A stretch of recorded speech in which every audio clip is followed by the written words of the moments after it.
कार्यवाही। अब समझी। जिम्मेदार ग्राहक बने, अपने अधिकार पाएं। Hi, long time no see. Well, I work in a 5-star. आ जाओ, मिलते हैं। पर तुमने तो कहा था तुम 5 स्टार होटल में काम करते हो। ये 5 स्टार है लेकिन होटल नहीं। हमारे ऑफिस को भी 5 स्टार एनर्जी एफिशिएंसी रेटिंग मिली हुई। क्या आपकी ऑफिस बिल्डिंग एनर्जी एफिशिएंट है?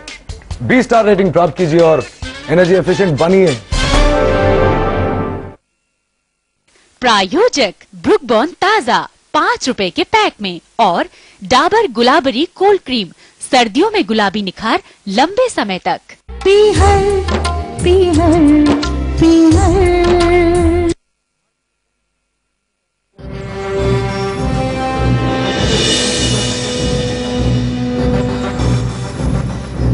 नमस्ते दरोगा जी, प्रणाम। कैसे हैं? पूछा है अपनी साथियों की खैरियत? कौन साथी? हमारा कौन साथी है दरोगा जी? अरे वही सरपंच के मोहरे, उनकी खैरियत पूछने आए थे ना। अरे नहीं दरोगा जी, इधर से गुजर रहे थे, सोचा आपसे सलाम करता चलूं। अरे क्यों झूठ बोल रहे हो? क्या मंत्र देकर आए उन्हें? अरे कुछ नहीं साहब, हम कहाँ मंत्र देंगे। उन दोनों में दुश्मनी है क्या? वो मनीषवा कह रहा था कि गोपी उसकी जान लेना चाहता है। झूठा ऐसा है, झूठा। अरे कोई काहे किसी की जान लेगा? मेरी भी समझ में ये नहीं आया कि एक ही मालिक के प्यादे होकर ये ऐसी बात क्यों कर रहे हैं। दरोगा, ये जो मनीषवा है ना, इसकी थोड़ी मरम्मत करवाइए। काहे कि ये रंगबाजी बहुत छौंकता है। देखो भाई, हम तुम सबसे एक बात अच्छी तरह से बता देता हूँ कि सरपंच के चुनाव तक तुम लोग अपने आप पर काबू रखो, नहीं तो हमको ऊपर से ऑर्डर है, बिना कुछ बोले हम तुमको अंदर कर देंगे। अरे दरोगा जी, हम बाहर वालों की नहीं, अंदर वालों की बात कर रहे हैं। अंदर वाले तो समझ गए हैं, मैं बाहर वालों की बात कर रहा हूँ। होशियार रहना, कहीं ऐसा ना हो कि तुम्हारी खबर लेने के लिए किसी और को आना पड़े। अरे दरोगा जी, काहे नाराज हो रहे हैं? हम का तुम्हारी लैला है, हाँ, जो हम तुमसे नाराज हो जाएंगे। अरे अरे अरे दरोगा जी, क्या कर रहे हो भाई? हमें कुछ याद आ गया कि तुम लोगों ने बेहम साहब की हत्या करने की कोशिश की थी। इतना याद रखना कि हम तुम सबको एक एक करके गिरफ्तार करूंगा, वो भी बारी बारी। समझ में आया?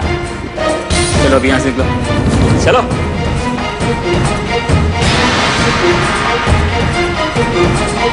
पीहर पीहर पीहर।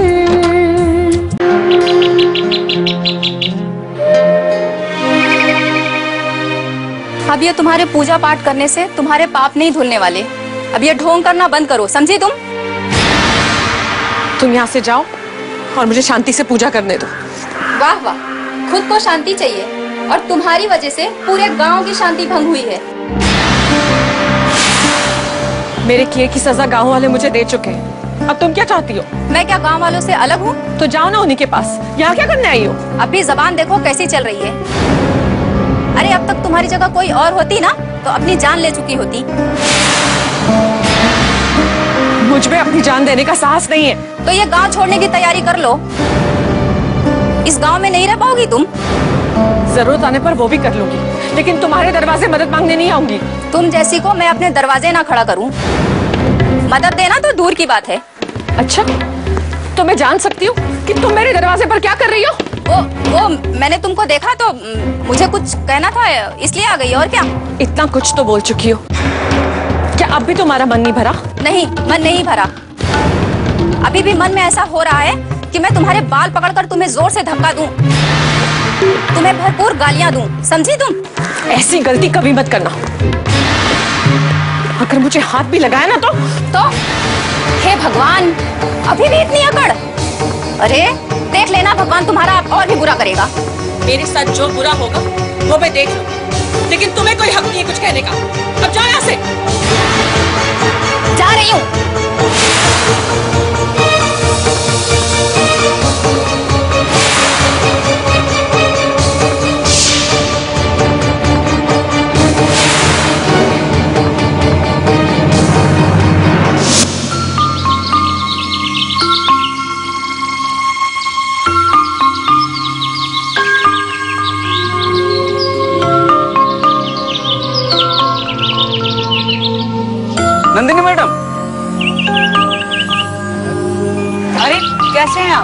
कैसी हैं? बिल्कुल ठीक। साहब ऑफिस में है या घर पर? आप साहब से मिलने जा रही हैं? जी, 2-3 दिनों से बात नहीं हुई थी तो सोचा मिलाऊं। साहब तो घर पर नहीं है, वो तो कल रात को ही चले गए। कहाँ चले गए? हमें तो कुछ बता कर नहीं गए, पर ऑफिस में एसडीएम साहब कह रहे थे कि दिल्ली गए। दिल्ली? इस तरह अचानक बिना बताए दिल्ली कहाँ चले गए? शायद कोई अर्जेंट काम होगा। मैडम मैं चलता हूँ, ये फाइल मुझे ऑफिस में देनी है। ठीक है।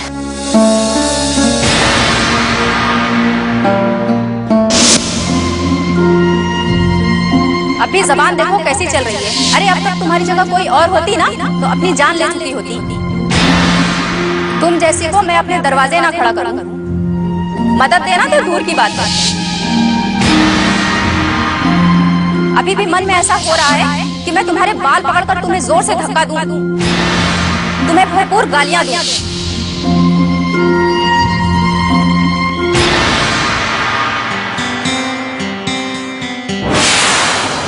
अब क्या बात हो गई? किस लिए इतने आंसू बहा रही हैं? तो मेरी किस्मत में ही आंसू बहाना लिखा है। भाई और भाई, आपको क्या लगता है आपके आंसू बहाने से आपकी किस्मत बदल जाएगी? मेरा इस घर में, घर के बाहर, हर जगह जीना मुश्किल हो गया। अब ये बात देख रही है, समझ गई है, तो इस गांव को छोड़कर चली क्यों नहीं जाती? इस बात के लिए भी किसी मुहूर्त का इंतजार कर रही हैं आप? जब अकेले जीना इतना मुश्किल है, अपनों के बीच तो अनजानों के बीच जाकर रहेंगी तो जीना आसान हो जाएगा। एक नई सिरे से जिंदगी शुरू कर पाएंगी आप। लेकिन जिंदगी की नई शुरुआत किसके लिए? अपने लिए, अपने बच्चे के लिए, और किसके लिए? लेकिन मेरे इस तरह से चले जाने से तो तुम सबकी हंसी उड़ाई जाएगी। जिन लोगों को हंसी उड़ानी है वो उड़ाते रहेंगे। अब उनकी परवाह तो नहीं की जा सकती ना। पता नहीं तुम लोग मेरी बात पर यकीन करो या ना करो, तुम्हारे भैया तुम्हारे लिए मर चुके होंगे, लेकिन मेरे लिए तो वो। प्लीज प्लीज, ये बातें बहुत बार सुन चुकी हूं मैं और एकदम बोर हो चुकी हूं। इन बातों का कोई मतलब नहीं। और एक बात आप सुन लीजिए कि अगर आज भैया जिंदा भी होते ना तो आज आप जिस हाल में हैं उस हाल में आपको ये घर छोड़कर जाना ही पड़ता। मतलब ये कि अच्छा हुआ कि मेरा भाई ये सब देखने से पहले, वरना वो जीते जी मर जाता। मेरा गुनाह है कि मैं। प्लीज अब इन बातों को भूल जाइए। मैंने भी जाने अनजाने में पता नहीं जज्बात में आकर बहुत कुछ कह दिया। अब इन बातों का कोई मतलब नहीं। आप अपने आंसुओं से छुटकारा पाना चाहते हैं तो बस प्रीतम से शादी कर लीजिए और उसके साथ एक नई जिंदगी की शुरुआत कर लीजिए। आपके पास यही एक रास्ता है। पंजा लगा रहे थे। ये झूठ बोल रहे हैं इंस्पेक्टर साहब। ये मुझे जान से मारने की कोशिश कर रहा था और मैंने आपको पहले भी कहा था कि आप मुझे दूसरी कोठरी में डाल दीजिए। मैं आपके आगे हाथ जोड़ता हूँ क्यों मेरी जान के दुश्मन बने हुए हैं। आज मैं तेरी ये इच्छा भी पूरी कर देता हूँ। चल।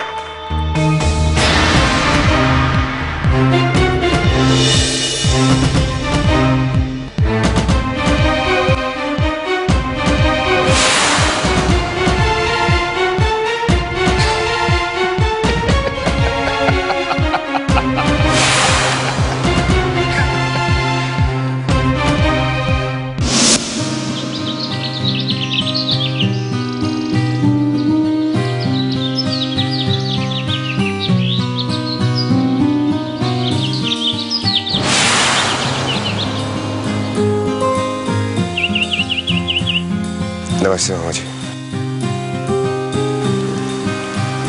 आओ बैठो।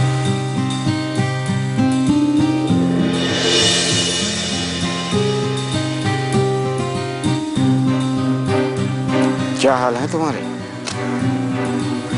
हाल कुछ भी ठीक नहीं है मामा जी। तो ठीक करो भाई, हम सब इसी इंतजार में बैठे। मामा जी मैं क्या कहूं आपसे। मैं शशि को इस गांव से भगाकर ले जाने के लिए तैयार नहीं। तो कर लो जो करना है। जिस काम के लिए मेरा दिल गवारा ना हो वो काम मैं कैसे कर सकता हूं? अरे तो भैया जो तुम्हारा दिल कहता है वही करो। तुम्हें रोका किसने है? और ये गांव वाले सरपंच, तुम्हें किसी से क्या लेना देना है? किसी का डर है क्या तुम्हें? इस पे डरने वाली कौन सी बात है? इस दुनिया में हर इंसान को अपनी पूरी जिंदगी जीने का हक है। देखो प्रीतम, जो हमें ठीक लगा वो हमने तुम्हें बोल दिया। बाकी अब तुम क्या करते हो क्या नहीं करते हो ये सब तुम्हारी जिम्मेदारी होगी। और अगर गांव वालों ने शादी के बीच कोई रुकावट पैदा की तो कर लेना मुकाबला। अरे भाई, बगावत की है तो ताकत भी तो होगी तुम में। बाबा जी, मुझे अपना डर नहीं, मुझे चिंता है तो शशि की। हमें भी शशि की चिंता है, इसीलिए हम कह रहे हैं कि उसको लेके। क्या वो इस तरह चोरों की तरह छिपकर भागने के लिए तैयार है? तो ये बात तुम उससे क्यों नहीं करते हो? मेरी किसी भी बात का वो जवाब देती कहाँ है? मुझे पता नहीं कि आप लोग मुझे समझ सकते हैं या नहीं, लेकिन अगर मैं शशि को इस गांव से भगा कर ले गया तो मैं खुद अपनी निगाहों में गिर जाऊंगा। ऐसे नाजुक समय में क्रांति की नहीं सोची जाती, अपनी जिंदगी को बचाने की सोचनी चाहिए। अब देखो, गांव वालों का मुकाबला करने की ताकत मुझ में तो है नहीं, बाकी तुम्हें जो करना है अपने मन से करो।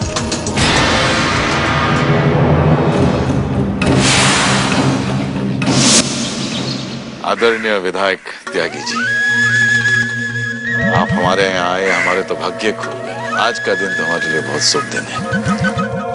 हम कोई अपनी खुशी से नहीं आए, हमारी मजबूरी हमें लेके आई। ऐसी क्या बात हो गई? हम इस इलाके के विधायक हैं और आप पार्टी के सरपंच, इसलिए आपके अच्छे बुरे का असर हम पर भी पड़ता है। अनजाने में हमसे कोई गलती हुई का? अरे आप तो जानते हैं कि हम पार्टी के वफादार हैं और आपके करीबियों में से हमारी गिनती होती है। वही तो, जो अब तक आपने किया है उसकी सारी जन्म कुंडली सरकार तक पहुंच चुकी है। इलाके के डीएम से आपने दुश्मनी मोल ले रखी। अच्छा, तो ये बात है त्यागी जी। अब हम आपको क्या बताएं, अगर हमारा सम्मान नहीं हुआ तो हम क्या करें? खूब सम्मान की रक्षा की आपने। पता चला कि नहीं आपको? किस बात का? सरकार आपके ठिकानों पर छापा मारने की तैयारी कर रही है। हमने कोई काला बाजारी का काम किया है क्या? ये तो आप ही बेहतर जानते होंगे। कितनी बार समझाया है कि प्रशासन से मेल मिलाप करके चलो। नहीं, प्रशासन से हम मेल मिलाप करके चले, वो हमें बदनाम करे, हम पर इल्जाम लगाए और हम मिलाप करके चले। डीएम ने आपके खिलाफ पूरी रिपोर्ट बनाकर भेजी है। ये कोई पहली बार नहीं हुआ है।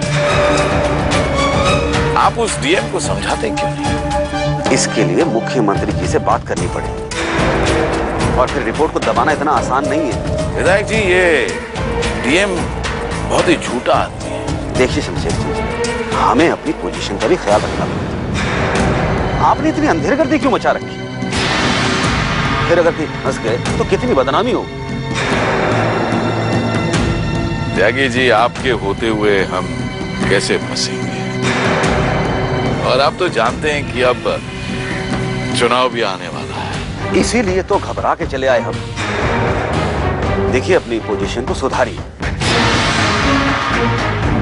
नहीं तो हम साथ नहीं दे पाएंगे। आप ऐसा करेंगे तो जानते हैं कि विधानसभा के चुनाव आ रहे हैं, तो हम भी आपका साथ नहीं देंगे। अच्छा, तो ये धमकी दे रहे हो? त्यागी जी, हमारी काम मजाक क्या आपको धमकी? शमशेर जी, अब आप हमारे करीबी हैं तो आपको बचाने का कोई ना कोई रास्ता तो निकाल ही लेंगे। पहले एक काम करवाइए, उस डीएम को हटवाइए और मुख्यमंत्री से कह के उसे बर्खास्त कर दीजिए। वो हम देखेंगे क्या हो सकता है क्या नहीं हो सकता। अभी आप अपने चुनाव की सरगर्मी बताइए। लगता है इस बार कांटे की टक्कर है। अरे टक्कर काहे की? हमारे खिलाफ जो भी खड़ा होता है वो उस डीएम की देन है। मालूम, इसीलिए तो सोच रहे हैं कि कहीं आपको झटका तो नहीं लगने वाला। विधायक जी, कितने आए और कितने गए, कोई हमारे सामने टिक नहीं पाया। लेकिन गांव की जो रिपोर्ट हमें मिली है उसके हिसाब से तो गांव वाले काफी खिलाफ हैं आपके। आपकी पत्नी सुनीता भी नंदिनी का साथ दे रही। तो क्या हो गया, ये सब तो दिवाली के पहले के पटाखे हैं। एक बार दिवाली शुरू होने दीजिए, फिर देखिए सारी फुलझड़ियां हमारे नाम की छूटेंगी। सामने वाले को इतना कमजोर नहीं समझना चाहिए शमशेर सिंह जी। तो वो मास्टर दीनानाथ, सुना वो भी अब आपके साथ नहीं? मैं किसी से डरने वाला नहीं, मास्टर आए या डॉक्टर नहीं, जीत तो हमारी होगी। सरकार इस बार बहुत अलर्ट है, चुनाव में कोई धांधली नहीं होने देगी। अब तक जीतता आया हूं त्यागी जी, इस बार भी जीत के ही दिखाऊंगा। मेरी मानो शमशेर सिंह जी, मास्टर दीनानाथ को अपनी तरफ तोड़ने की कोशिश करो, नहीं तो नंदिनी का पलड़ा भारी हो सकता है। जो विरोध में चले आए, मैं उनके सामने हाथ नहीं जोड़ने वाला। जो मेरा समर्थन देंगे, जिन्होंने मेरा समर्थन दिया है, वही मेरे लिए काफी है, वही मेरी जीत है। त्यागी जी आप चिंता मत कीजिए। ये बताएं अब क्या खाएंगे? नहीं मैं चलता हूँ, मुझे नहीं ऐसे नहीं जाने देंगे, गार्डन के लिए जाना। नहीं ऐसे नहीं जाने देंगे हम। मालिक जाओ। जी मालिक। त्यागी जी के लिए गर्मा गर्म समोसे और रसगुल्ले लेके आओ। और समोसे नहीं, आपको मुंह मीठा करके जाना होगा। जाओ लेके आओ।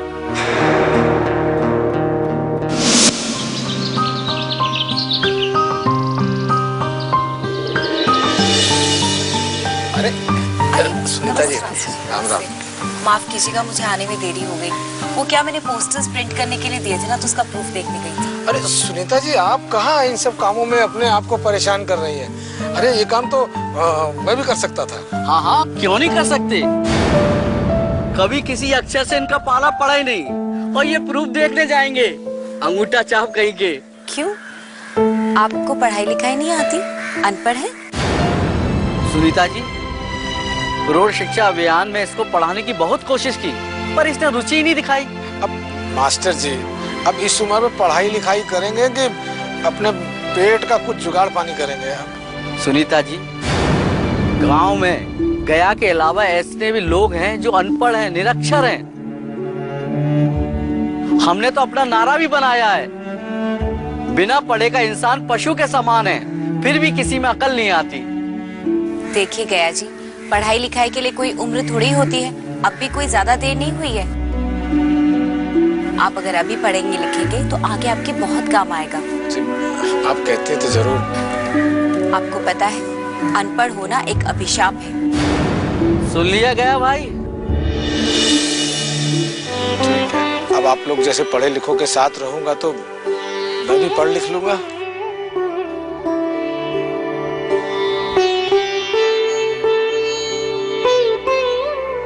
अच्छा मास्टर जी, आपको नंदिनी जी के चुनाव के लिए पूरा प्रोग्राम तैयार करना है। इस हफ्ते किस किस घर में जाना है और कहाँ पे मीटिंग रखनी है। सुनीता जी, इस सिलसिले में नंदिनी जी से आपकी बात हुई है क्या? अब बात क्या करनी है मास्टर जी, सब कुछ तो मुझे ही तय करना है। चुनाव की पूरी जिम्मेदारी मेरे कंधों में। ठीक है, मैं आज ही सारे कार्यक्रम की लिस्ट तैयार कर लेता हूँ। और सारे गाँव वालों को ये पता चल जाना चाहिए कि नंदिनी जी का साथ देना बहुत जरूरी है, तभी इस गांव का विकास होगा। और इस बार पंचायत में आम आदमी की भी भूमिका होगी। आज तक सुनीता जी, इस गांव को जो भी सरपंच मिला है ना, उसने इस गांव का बंटाधार ही किया है। एक बुरे इंसान से और उम्मीद ही क्या की जा सकती है।